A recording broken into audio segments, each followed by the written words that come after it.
Voy a ir borrando esas flechitas que he puesto, ¿ya? Entonces hoy vamos a hablar de un tema muy, muy importante, chicos, cuidados paliativos. Cuidados paliativos. ¿Qué entienden ustedes, chicos, por el tema de cuidados paliativos?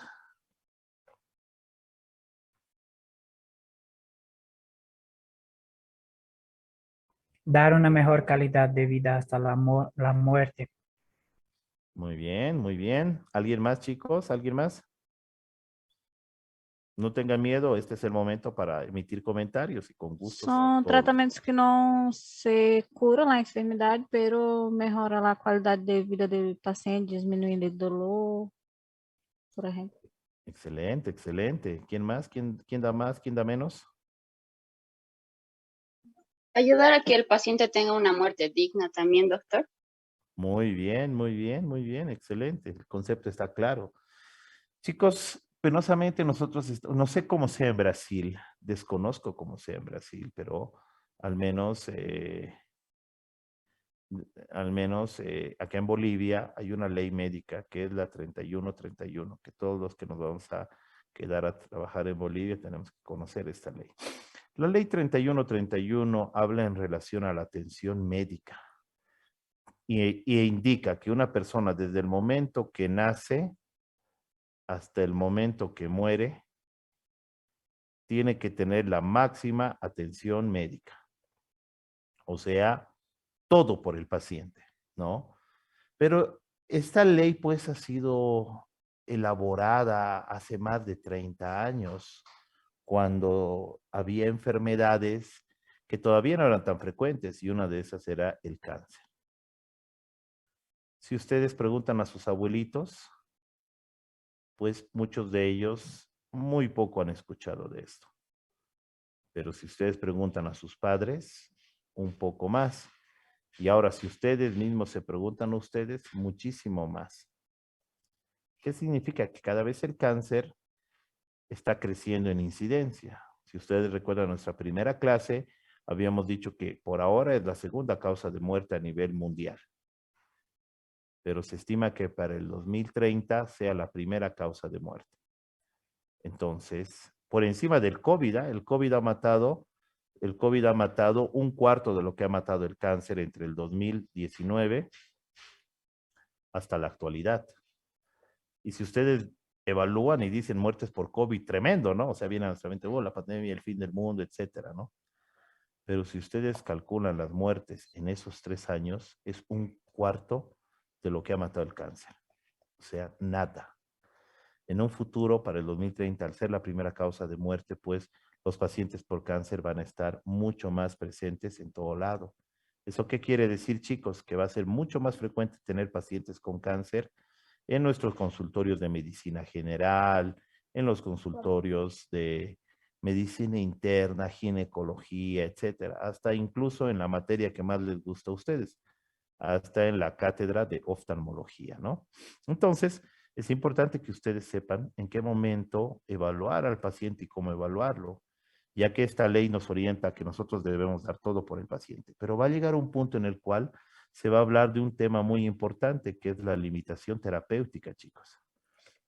Limitación terapéutica es ya no hacer cosas extremas. Si yo tengo un paciente con un cáncer en etapa terminal, mi obligación es darle el mejor cuidado paliativo posible, pero no entubarlo, no hacerle agresiones que conlleven a lastimar su calidad de vida y tenerlo encerrado en una clínica, en un hospital, lejos de su familia, ¿verdad? Es muy triste que un paciente en etapa terminal, cuando tiene que estar al lado de sus familiares, lo tengamos secuestrado en una clínica. Entonces, en un futuro probablemente la ley 3131 saque nuevos artículos que aclaren que la limitación terapéutica y los cuidados paliativos son fundamentales en pacientes que tienen enfermedades incurables, ¿no? Como por ejemplo el cáncer en etapa terminal o el cáncer avanzado.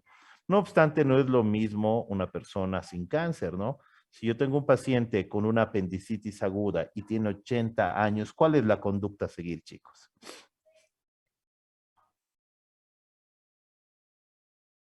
A ver, 80 años y una apendicitis aguda. Ahí está el ciego y aquí está el apéndice. ¿Cuál es la conducta a seguir, chicos? Cirugía, doctor. Muy bien, la apendicectomía, ¿no? Si yo le hago la apendicectomía a este paciente, ¿lo he curado o no lo he curado? Sí, Está curado. Entonces, independiente de su edad, el procedimiento máximo que se haga en este paciente lo va a curar. ¿Es correcto o no es correcto? sí, doctor. Muy bien. Sí, doctor. Pero ¿qué pasa si tengo al mismo paciente?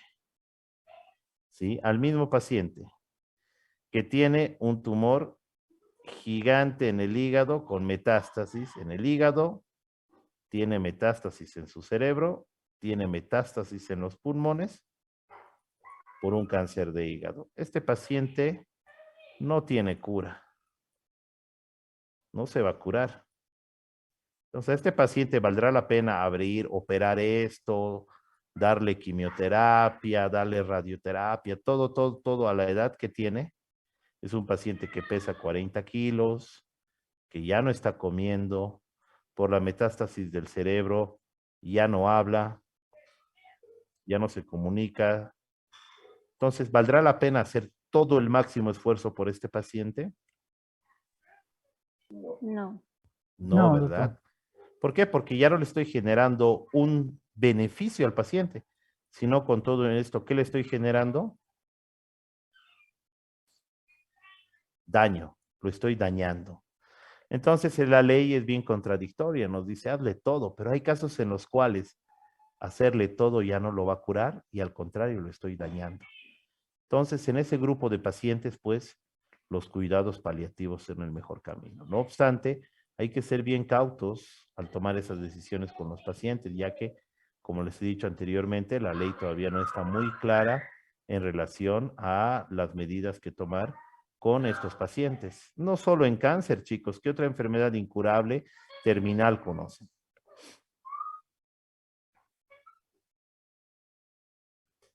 ¿Mm? Alzheimer, las hematológicas también. Algo mucho más frecuente, chicos. ¿Han escuchado de la diálisis? Sí, ¿A quiénes insuficiencia dializamos? renal crónica. Exacto. La insuficiencia renal crónica en pacientes mayores de 80 años, pucha, es igual que el cáncer. Tiene la misma mortalidad, casi un 90% de mortalidad. Entonces, en ese grupo de pacientes también lo que los mantiene es la diálisis. Pero durante la diálisis los pacientes sufren, hacen paro, se descompensan, o sea, su tratamiento de soporte, porque no es curativa la diálisis, es solo de soporte, ya no les da un beneficio, sino les hace daño. Entonces es un grupo muy grande de pacientes que también en un futuro probablemente se hará las medidas más paliativas con limitación terapéutica. Muy bien. Muy bien. ¿Alguna duda, consulta en relación a eso, chicos?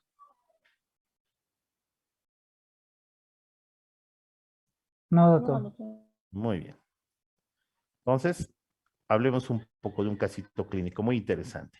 Perdón, no sé qué, ahora sí, muy bien. No sé si ven el puntero, chicos. Hablemos un poco de un caso clínico, chicos. Es un varón de 75 años con el diagnóstico de un sarcoma retroperitoneal metastásico, que ha hecho el mejor tratamiento posible, que es el imatinib, luego ha usado sunitinib y regorafenib. O sea, ha hecho 3 líneas. El primero falló, el segundo falló y el tercero falló con un gran tumor y una fístula enterocutánea. Obstrucción intestinal por compresión del tumor y obviamente no candidato a ningún tratamiento activo. En la unidad de cuidados paliativos está con dolor abdominal, con mal control en base a tramadol y paracetamol. Está acompañado de náuseas, vómitos en 4 ocasiones y constipación. Al examen físico tiene una fístula enterocutánea, secreción fecaloidea, edemas en miembros inferiores y fobia. Aquí viene una conducta muy importante, una pregunta importante. ¿Qué conductas tomar? Vamos a ir desglosando todo el temario y en base a eso, al final de la clase, vamos a entre todos ir conversando un poco en relación a qué conductas tomar con este paciente. Muy bien. Entonces, hablando un poco de los cuidados paliativos, chicos. La historia. el siglo IV antes de Cristo no se consideraba ético tratar a un enfermo durante su proceso de muerte. Eran mucho más estrictos. Si un paciente estaba por fallecer, en esa época simplemente lo dejaban fallecer. Ya 400 después de Cristo surgió el primer hospicio dentro de la doctrina cristiana por los sacerdotes y los religiosos, en el cual cumplían la función, como menciona, hospicio, hospedar, acoger a peregrinos y viajeros, y posteriormente recibieron a enfermos y moribundos, ya sea de las guerras, de las pestes, etcétera. ¿Por qué? Porque era inhumano y ante Dios dejar morir a las personas sin tener ningún tipo de atención. Y en 1800, perdón, voy a borrar esto, ¿sí? Perdón, esto de acá. Y en 1842, en Lyon, Francia, Garnier denomina estas instituciones como las instituciones de hospice, quienes cuidan a las personas con enfermedades terminales, moribundos, y es utilizada por primera vez en 1842 por Garnier. O sea, ya se estableció que estos centros eran lugares de acogida y ya no solo de recepción de estos pacientes, sino para cuidar a estos pacientes y apoyarlos y acompañarlos durante esta etapa final de su vida. No fue hasta el año 79 de ese mismo siglo que Lady Hospice en Aislinn, Dublín, las hermanas de la caridad maduraron esta idea y generaron un hospicio exclusivo para mujeres en el cual cuidaban de los pacientes. No solo cuidaban, sino los alimentaban, los bañaban, los vestían hasta el último momento de su vida. En 1967 en Londres, Saunders fue fundada por Sister Hospice, lugares adecuados y acondicionados para cuidar a estos enfermos terminales. Como mencionamos, esos años no solo era cáncer, chicos, problemas cardíacos, problemas de pacientes que tenían enfermedades autoinmunes. Y estos cuidados los realizaban ya de una manera más profesional, con enfermeras, médicos, siempre prevaleciendo el cuidado y el apoyo del paciente, bajo la concepción holística de la persona como ser humano. Ya en 1977, el Colegio Médico en el Reino Unido da por iniciado la medicina paliativa como especialidad, ya que antes de esto, los médicos internistas, los médicos generales, algunos cirujanos se encargaban de poder realizar los cuidados, pero se vio necesario crear una especialidad que netamente se aboque a los cuidados paliativos de este grupo de personas con enfermedades terminales. Entonces, ¿cómo nosotros vamos a definir los cuidados paliativos? Son aquellos cuidados que están enfocados y dirigidos al manejo y a mejorar el bienestar, la funcionalidad y el apoyo social de los enfermos y sus familias cuando tienen enfermedades no curables o cuando la curación ya no es posible. Entonces, es muy importante entender que esto va a estar conformado por equipos multidisciplinarios de varias especialidades para una atención tanto hospitalaria, domiciliaria, por consulta externa, hospital de día, el enfoque del duelo de la familia, reuniones interdisciplinarias, docencia e investigación. ¿Con qué finalidad? Con la finalidad de que no solo la oncología va a ir con nuevas tecnologías, sino también la medicina paliativa, ya que estos pacientes cada vez van a ir utilizando muchos más tratamientos y estos tratamientos harán que su vida sea más larga, pero en algún momento los tratamientos fallarán. ¿Y cuál es el grupo de especialistas? Siempre el paliativo tiene que estar encabezado por el oncólogo. Luego vienen los médicos de atención primaria, las enfermeras, las auxiliares, psicólogos. Los psicólogos son muy importantes. ¿Qué rol jugará, chicos? ¿Qué rol jugará el psicólogo en la medicina paliativa?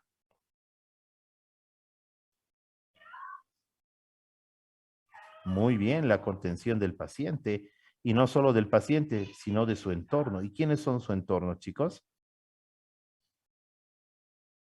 Muy bien, excelente. ¿Por qué?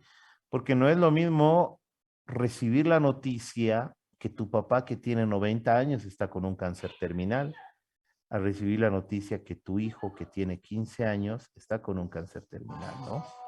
Lo propio, no es lo mismo recibir la noticia que tu familiar que tiene 60 años tiene un cáncer terminal y tiene muy poco tiempo de vida, ya que todavía sigue siendo una edad joven. Entonces, hay mucho enfoque psicológico en eso, chicos, ¿no? Entonces, es importante saber que el psicólogo juega una función muy importante. Lo otro importante, los fisioterapeutas, pues, también nos ayudarán, ya que estos pacientes en su gran mayoría son pacientes postrados. Tenemos también las unidades domiciliarias, el voluntariado, que ayuda mucho a las personas que carecen de apoyo familiar. Y por último, el servicio social. ¿Qué función tiene el servicio social? Una función muy importante. Principalmente vemos a los de servicio social enfocados o trabajo social, enfocados en lo que vendría a ser el apoyo en pacientes que no tienen familiar. Nosotros vemos mucho de eso, chicos. Los que han rotado en el hospital, han visto, hay gente que viene y dice, pucha, doctor, yo vengo solo, no tengo familia, nada. Entonces, a ese grupo de pacientes nos sirve de mucho el apoyo de trabajo social. Entonces, ya volcándonos, chicos, al manejo del dolor, es importante saber, ¿sí? Que el manejo del dolor en este grupo de pacientes tiene que ser muy importante. Nosotros no podemos empezar con tu mejor medicamento antes de utilizar los primeros medicamentos. ¿Cuál creen que es el medicamento más utilizado en pacientes paliativos? Más utilizado y mal utilizado y peor utilizado, chicos. Es una misma droga. Todos hemos Morfina, escuchado doctor. eso. Excelente. Muy bien, Pedro. La morfina, chicos. La morfina es por ende sinónimo de paciente terminal. ¿Es lo correcto o no es lo correcto? Cuando uno va al hospital, ¿qué le están dando morfina? Uy, pobrecito, se va a morir. ¿Es el enfoque tal cual se tiene o no, chicos? ¿O alguien opina diferente? Sí, doctor, verdad. Tal cual, ¿no? Entonces tenemos que saber, chicos, que es completamente errado. ¿Por qué? Porque cada uno de estos opioides se puede ir utilizando de forma escalonada para poder brindar al paciente el mayor tiempo de control. ¿Qué pasa si yo a mi paciente desde el primer día que está a dolor le aplico morfina? Va a crear tolerancia. Va a crear tolerancia y dependencia. Y vamos a tener un adicto a opioides que no se va a morir todavía, pero que cada día te va a pedir más y más dosis de morfina. ¿Qué pasa con los adictos y la suspensión de su fármaco base, de su adicción? ¿Qué sucede? ¿Qué síndrome desarrollan, chicos? Y es terrible el síndrome de abstinencia. Se ponen agresivos, estuporosos, agredan a la gente. Entonces es importante ver eso. Un error muy frecuente hoy en día es que usen directamente morfina. Para eso nosotros tenemos la escalera analgésica, primera, segunda, tercera, la subcutánea y obstructiva. Entonces es importante conocer que cada uno de estos se tiene que ir generando de forma escalonada. Por ejemplo, opioides de primer escalón, como el tramadol. También tenemos el tapentadol, de segundo escalón como la oxicodona, de tercero la morfina y las subcutáneas, que vendría a ser la morfina que viene en aplicación subcutánea o el fentanilo subcutáneo en parche transdérmico. Entonces es importante conocer bien esto, chicos, porque si nosotros actuamos premeditadamente con el uso exclusivo de morfina, generaremos abstinencia en nuestro paciente. Siempre hacerlo todo de forma escalonada. Ahora, hablando un poco del apoyo ya psicológico en nuestros pacientes, ¿no? Acá nace otra especialidad de la psicología, que es la psico-oncología, la cual ayudará al paciente a entender, dándole apoyo y respuestas emocionales, dependiendo del estadio de enfermedad que tenga. No solo al paciente, sino a los familiares y algo muy importante, chicos, al personal que atiende a los pacientes, ¿no? Ya que es difícil. Todos son, bueno, ustedes son muy jóvenes. No sé si hay padres en el grupo. Sí, doctor. Entonces, hay padres en el grupo. Imagínate tener tu hijito de 3 años y que te digan que tiene un cáncer terminal. Es difícil. Imagínate que la que esté atendiendo a ese niño de 3 años tenga su hijito que tenga 3 años y también vea que está con un cáncer terminal. Es difícil, así que el apoyo también al personal de salud es muy importante, ya que el psicólogo tiene que evaluar todo ese enfoque biopsicológico y psico-oncológico para poder ayudar a la familia a entender la enfermedad. Entonces, en base a eso, pues nosotros vamos a dividir a las respuestas normales de adaptación y respuestas desadaptativas a la información que se le brinde a la familia, ¿no? La primera y la más frecuente es la negación, chicos. Es algo muy frecuente cuando uno le dice a un paciente o, en su caso, a la familia de un paciente, pues que tiene un cáncer incurable. Lo primero que va a hacer es negar, no va a aceptar eso y va a buscar una, dos, tres, cuatro, hasta cinco, seis opiniones. Hay gente que se va fuera del país buscando que alguien le diga lo contrario. Es importante la contención psicológica. Cólera difusa y cólera contra la enfermedad. Hay pacientes que empiezan a renegar contra el médico, contra la enfermera, empiezan a renegar contra ellos mismos, tienen una furia incontrolable. Otro enfoque importante de respuesta adaptativa es el llanto. Hay personas que lloran y no paran de llorar cuando se enteran de todo esto, de todo este mala noticia, ¿no? El miedo. El miedo es también algo muy importante, chicos, ya que hay pacientes a los cuales, si bien tienen un cáncer avanzado, pues se le tiene que dar un tratamiento. Entonces, surge el miedo del paciente a los tratamientos, a los efectos secundarios, al cambio de su vida diaria. Muchos de ellos por este temor. ¿Qué creen que hacen por el miedo, chicos, los pacientes? Por miedo al tratamiento. Suicidio. Hay muchos que tienen tendencia al suicidio. Hay muchos de ellos que ha habido casos en los cuales pacientes con cáncer terminal han venido con intento suicida. Y hay otros pacientes que simplemente desaparecen y por miedo al tratamiento no lo realizan. Otro temor o respuesta adaptativa es la realización de proyectos planeados inconclusos. Otro es la esperanza realista. La esperanza de no, yo voy a salir, voy a brillar, voy a conseguir curarme, voy a ir a una turista, voy a cambiarme de religión, etc. Y por último, la negociación que hacen con el resto de su familia, con el médico, dame esto, dame aquello, podemos conseguir más, menos. Es un momento difícil para los pacientes. En este mundo todos vamos a morir, pero nadie quiere morir antes, ¿no? Todos queremos vivir lo máximo posible. Bueno, y en relación a las respuestas desadaptativas, la culpabilidad de por qué me ha dado el cáncer, la negación patológica cuando el paciente absolutamente se niega a aceptar el cáncer que tiene, la rabia y la ira descontrolada, junto con el cólera contra las personas, cuando hay muchos pacientes que le echan la culpa, no, es que mi esposo me pegaba, no, es que mi esposo me ha hecho renegar, hemos tenido un juicio.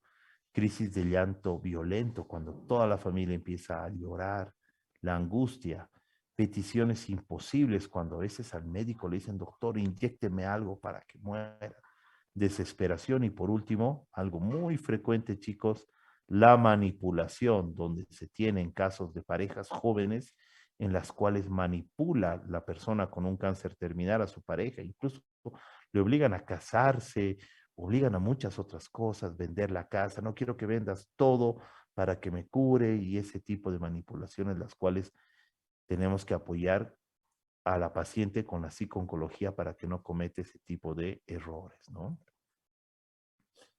Déjenme borrar esto.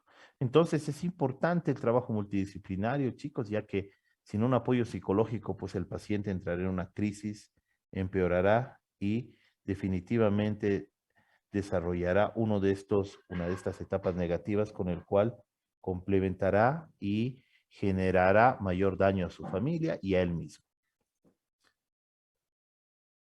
Algo muy importante siempre para considerar, chicos, dentro del apoyo psicológico es el duelo.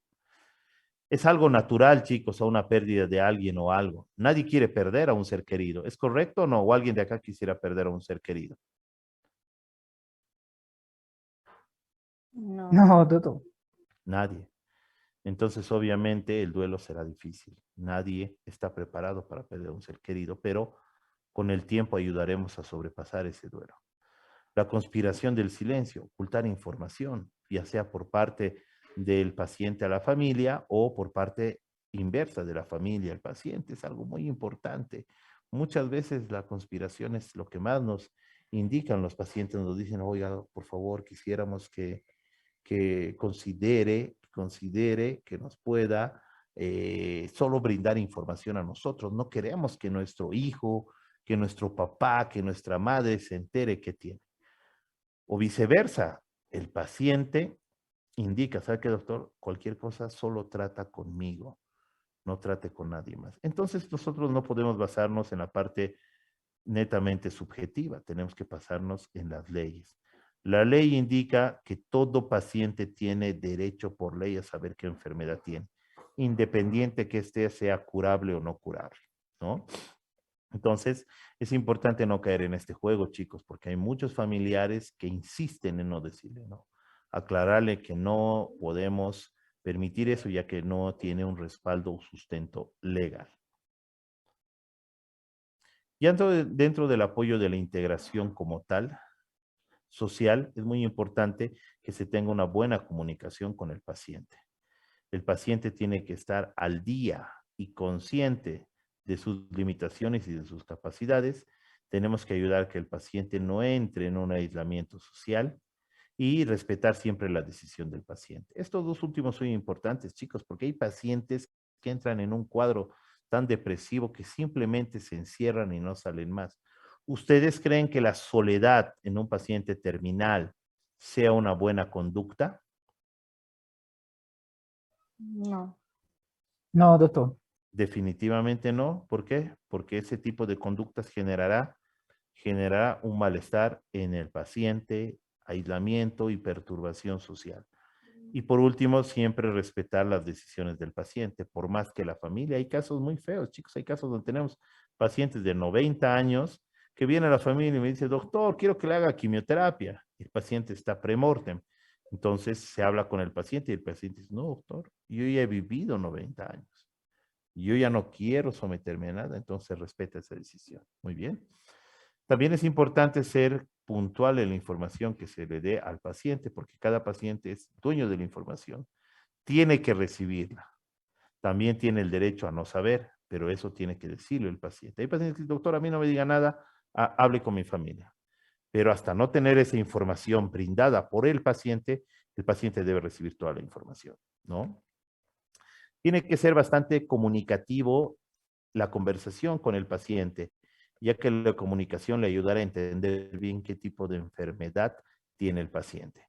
También esta información le ayudará y favorecerá para que el paciente se organice dentro de sus objetivos reales y realistas de qué es lo que le espera en un futuro y pueda poner sus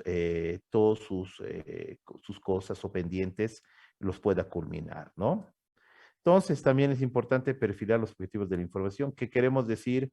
¿Cuál es el diagnóstico? ¿Qué resultados esperamos? ¿Cuál va a ser su tratamiento? ¿Y qué evolución va a tener nuestro paciente? Ahora, es muy importante siempre decir la verdad, chicos. No podemos mentir al paciente por más que la familia nos diga.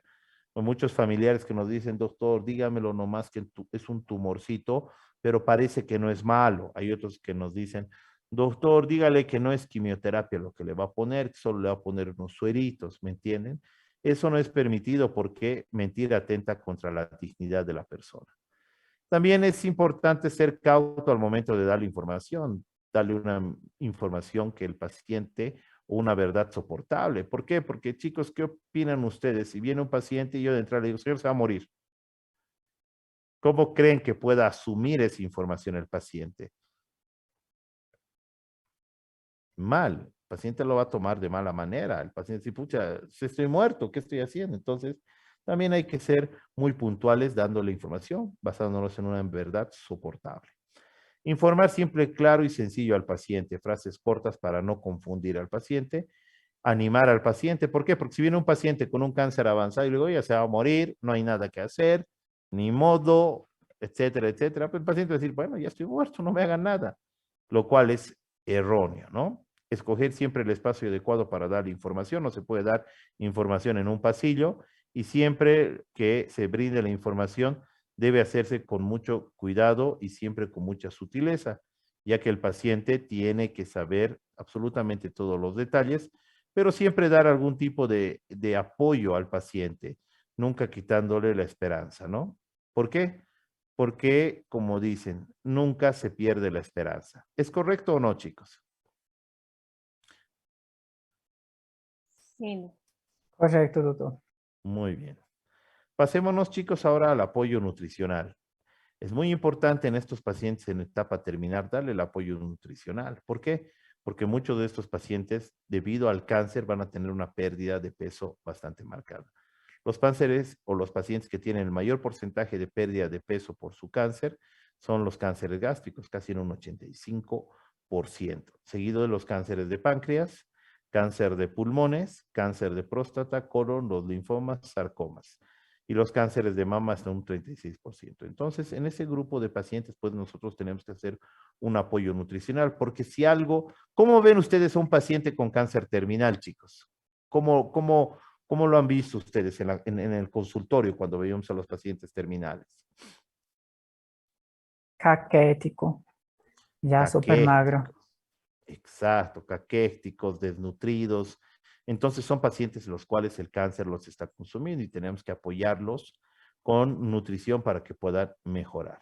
Entonces, son varios los factores que combinados van a generar una pérdida de peso en nuestro grupo de pacientes oncológicos, principalmente el uso de tratamientos, ya sea quimioterapia, radioterapia, el mismo cáncer como tal, los tratamientos, y hay muchos pacientes que entran en cuadros depresivos y ya no quieren comer. Entonces, basándonos en eso, este flujograma nos ayudará a entender, ¿sí?, que los pacientes que tienen cáncer, un grupo va a entrar en estado de anorexia, en ingesta disminuida y por ende pérdida de masa corporal, pérdida de masa magra, pérdida de peso y entrar en caquexia.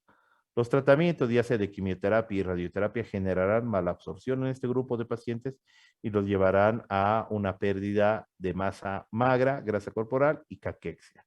Y el mismo cáncer como tal tiene factores procaquéxicos, como disminución de la proteólisis y disminución de la lipólisis. Entonces, la misma enfermedad se encargará de estimular al paciente a una pérdida de peso, ¿no?, y entrar en caquexia. Entonces, es importante poder apoyar a estos pacientes para no llegar a caquexia y que en el fondo tengan un acompañamiento nutricional digno.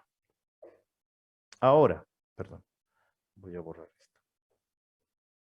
En relación al apoyo nutricional, que es muy importante, ¿no? Siempre basarnos en las medidas antropométricas como peso, talla, índice de masa corporal, valores plasmáticos, albúmina, transferrina, prealbúmina, proteína transportadora de retinol, métodos rápidos de cribado del estado nutricional, métodos rápidos de valoración del estado nutricional.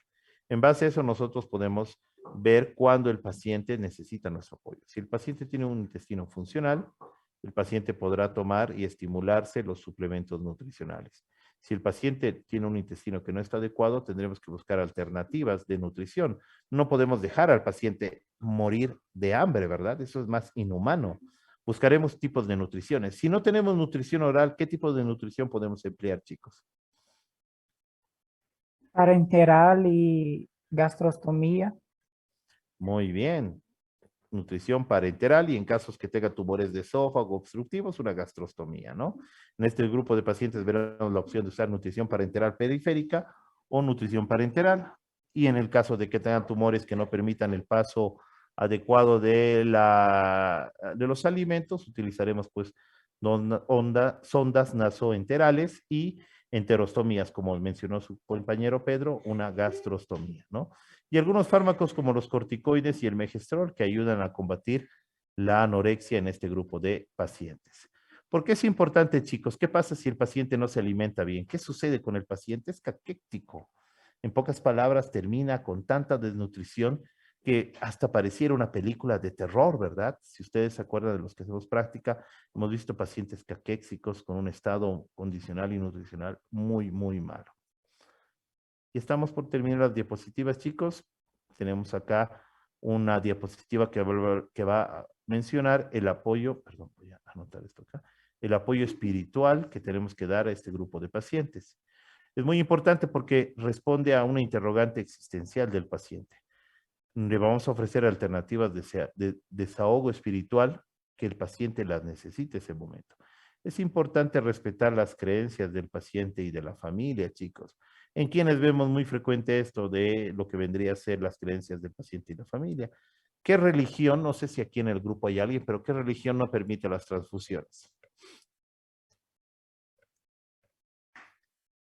Los testimonios de Jehová.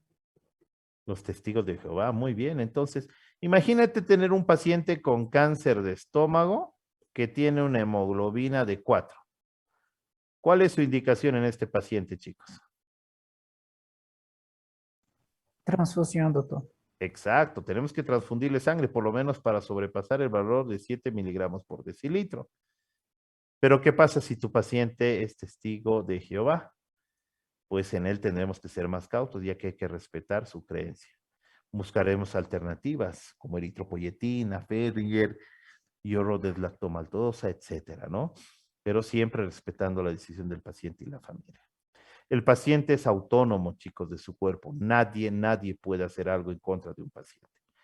En caso de pacientes ya con una etapa más avanzada y que la familia sea muy creyente, es importante el apoyo del sacerdote o líder religioso.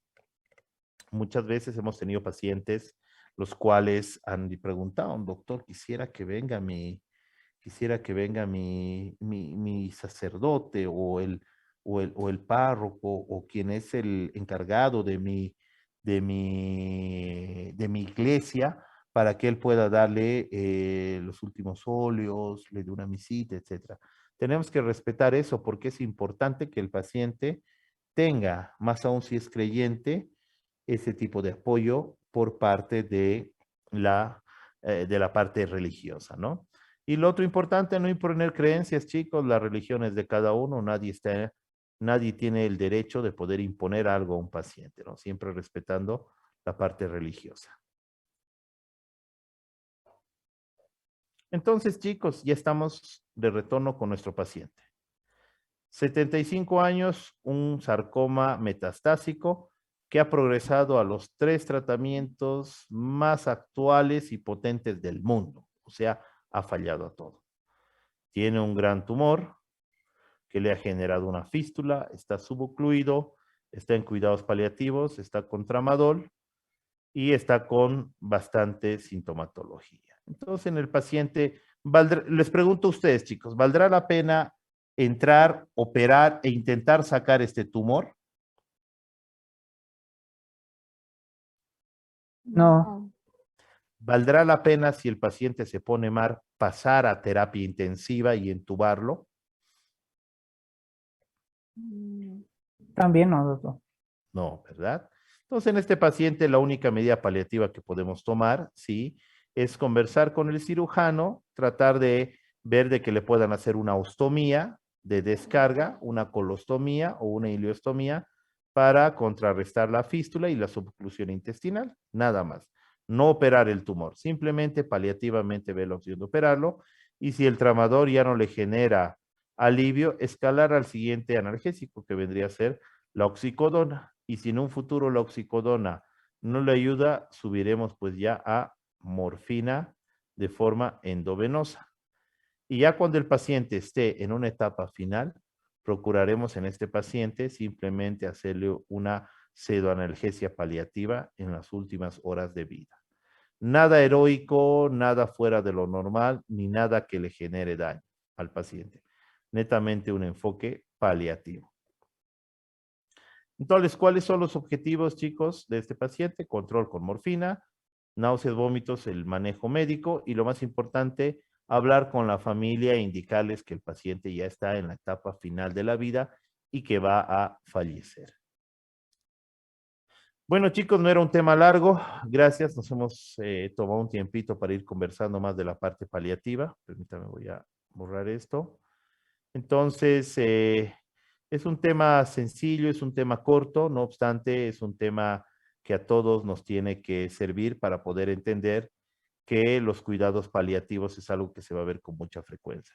Muchos de ustedes, cuando estén terminando la carrera y les toque hacer provincia, es más que seguro que les va a llegar pacientes con cánceres terminales, entonces va a ser mucho más fácil y entender que en estos pacientes no los vas a meter a terapia intensiva, no les vas a hacer cirugías grandes, simplemente vas a procurar darle calidad de vida. No obstante, en base a todo lo aprendido, por lo menos pedir, ¿no? O preguntar al paciente en qué fase está de su enfermedad.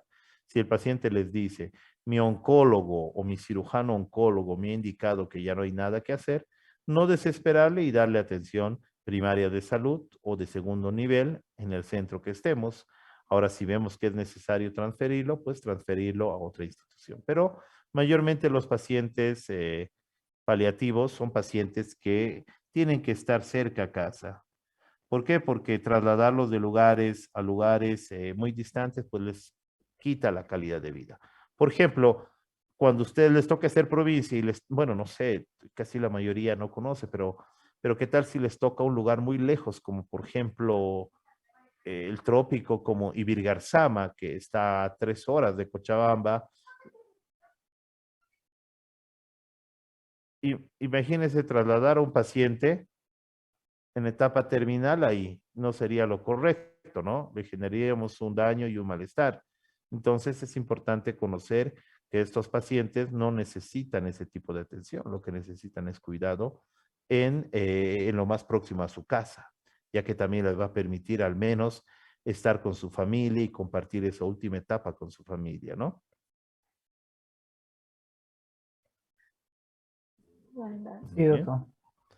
Muy bien, chicos, Tienes razón. entonces no sé si tienen dudas, consultas para su examen final, que es en un tiempo, casi 2 semanas, se tiene un buen tiempito para eso. Doctor, ¿cuáles son los temas? Pedro, ¿qué es, ca? Examen final, ¿cuánto? Pega todo, pega los 8 temas. Todo está bien, doctor. ¿Cuándo vio usted un examen final de 2 temas? Che, Mari, ¿qué es, ca? Y querías Recording preguntar tú, stopped. Esther. Pregunta, Esther, te escucho. Oh, Dios mío. Bueno, chicos, aclararles pues que obviamente un examen final es de todo, ¿no? No puede haber un examen final solo de 2 materias. Por algo es el examen final y por algo tiene la nota mayor. Entonces, pues el examen es de todo, ¿no? De todas las materias. De todo el temario que hemos llevado, ¿ok? De los 8 temitas. ¿Y va a tener la micro igual, doctor, antes? ¿O cómo va a ser? Claro, como siempre, pues chicos. Creo que la micro yo lo veo como una ayuda, chicos. Tienen casi 12 Sí, horas doctor, esa para ayuda. contestarlo y ayuda mucho, ¿no? Yo lo veo como una ayuda. Doctor, ¿y el microparcial igual va a tener los 8 temarios? Mira, podemos hacer que el microparcial sea la de los últimos 2 temas. ¿Qué les parece? Sí, doctor. Por favor. Ya. Ok, que sea entonces de los últimos 2 temas el microparcial y el final es de todo, chicos. Y por amor a Dios, el final tiene que ser de todo. Está bien, doctor. Muy bien. Gracias. Muy bien, chicos. Entonces, ha sido un gusto. Cuídense. No creo que nos veamos con nadie en segunda instancia, pero pues igual estudien, ¿ok? Que tengan buenas noches y aprovechen este tiempo para estudiar. Gracias, doctor. Hasta luego. Gracias, doctor. Muchas gracias, doctor. Chao, chicos. Buenas noches. Buenas noches.